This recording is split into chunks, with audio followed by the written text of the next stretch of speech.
it going, everyone? It's Caleb Lumley here, and today we are going to be talking about a game on the PC. We are going to be talking about Hololive, GoroGoro Mountain.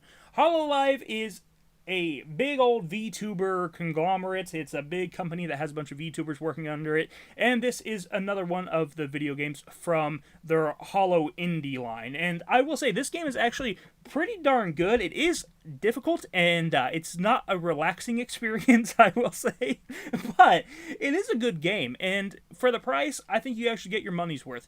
This game comes in at about $13, which isn't too bad. And the whole point of this game is you are playing as a little pirate character, and you are pushing a gigantic anime head up a hill. Basically, you are pushing these gigantic anime heads that are kind of like a gigantic beach ball. Think of it that way. You're pushing them up a hill. They're a head of your favorite Hololive Japanese characters. There's some English ones there as well.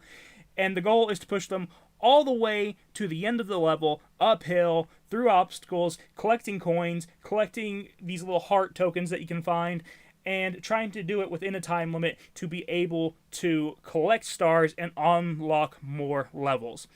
And I actually think that the idea of it is pretty unique. I do like the way it feels. It definitely reminds me of, you know, some of the old classic games I used to play on like PlayStation 2 in terms of it, like the way that you platform and stuff.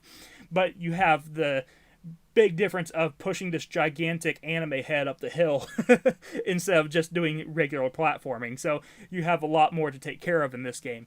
And depending on the anime head, they will also give you a bit of different struggles depending on the head, because some heads are normal. You have a normal anime head, and then you have some that have horns. So when you're pushing it uphill, you can get stuck on the horns, and you need to find a way to push it correctly. Or you can also kick the head, and you can kick it and make it go further uphill, and hope that it doesn't like fall off a ledge or something like that, or like start rolling back down towards you.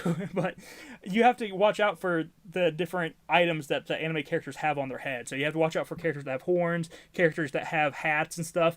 Those obstacles are just going to make it harder for you to push the anime's character's head uphill. And it's going to make it really annoying whenever you're trying to push the anime character's head onto different areas of like platforming sections, because there's some sections where if you miss, when you kick the anime character's head and you're trying to get to another platform and you miss, you're going to have to push the anime head it sounds so weird saying this. You have to push the character's head all the way back to the beginning of like wherever the ramp was and start doing the platforming section all over again. And that can be pretty annoying and pretty stressful, especially with the time limit, and it will probably make you angry. This game infuriated me. I was honestly surprised I was able to clear every single stage, because this game is not necessarily easy. In fact, at the time of recording this, only 4% of players have actually finished all the stages. And I have a feeling that's because some people probably are just getting furious at this game and they're just stopping. And I can't even blame them, because it is a difficult game. However, it is stressful in a fun way, right? I can joke around about how this game is hard and difficult, and it is, but it is enjoyable. It's a fun game, and it's very well made. Graphically, I love the way it looks. It's bright, colorful. You get the heads of the different anime characters, and the heads, by the way, are called treasures. So each anime character's head is called a treasure.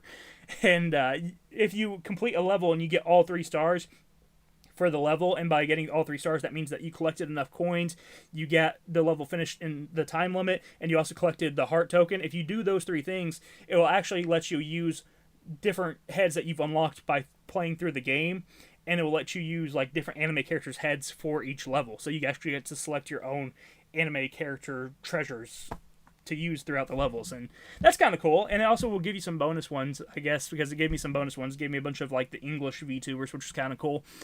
You'll see some characters that you recognize most likely when you play this, and you also see a lot that you may not recognize. And they all have their own voice acting, and that is a blessing and a curse, because the voice acting is kind of funny for the first few levels, and then after a while, it makes you want to just turn the audio off, because it's just constant. Like you're kicking the ball up the hill, you know, you're kicking this anime character's head up the hill, and it's just screaming the entire time, and you're like, okay, I get it. It was funny at first, but now when I'm like 3 hours into this game, I'm done with it. I'm done hearing these characters scream at me. So still, though, I mean, there is voice acting, and the voice acting is not bad. it's just a lot. The other audio in this game is pretty good as well. I like all the music that you hear in this game. All that stuff's pretty good. The actual just audio of, pushing the head up, kicking it, the sounds for that stuff, all that stuff sounds good. The way it performs great. Never had a single issue with any sort of frame rate issues or stuttering or anything. This game performs just fine, so that's great. And the actual length of this game, you can probably finish all the levels and do some replaying in around 3 hours. So I played through every single stage, and I did some stages over again to try to get better scores and get more stars and stuff. So with that, it took me about 3 hours to do. So that's pretty good, honestly. For a $13 game, getting 3 hours in a playthrough is pretty darn good. You can also save up the coins that you get on the levels that you're collecting, and you can take those coins and save them up, and then you can go spend them on different mascots.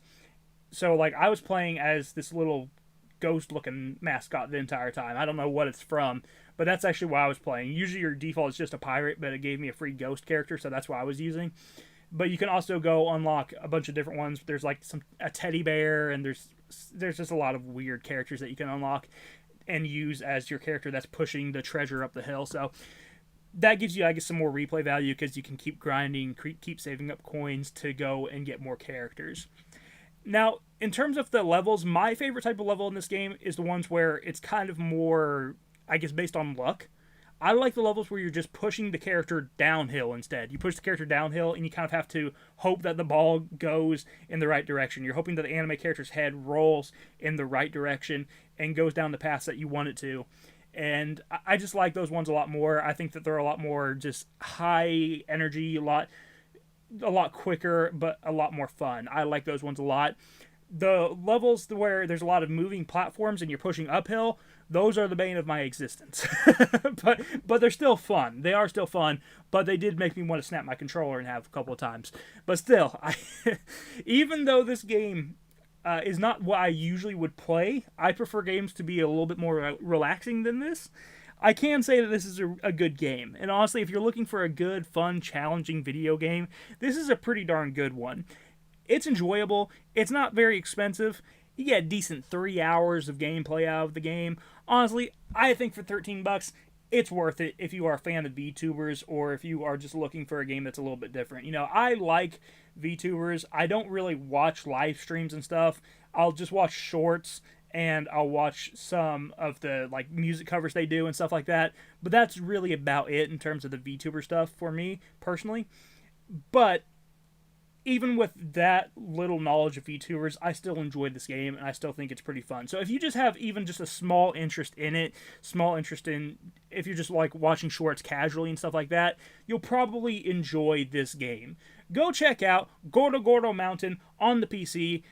And by the way, you'll definitely want to play this with controller. It even recommends that you play it with controller right when you turn it on, and it plays very well with it, so keep that in mind. But go check out GoroGoro Mountain on the PC, and I'll talk to you guys in the next one. You have a wonderful day. Bye-bye.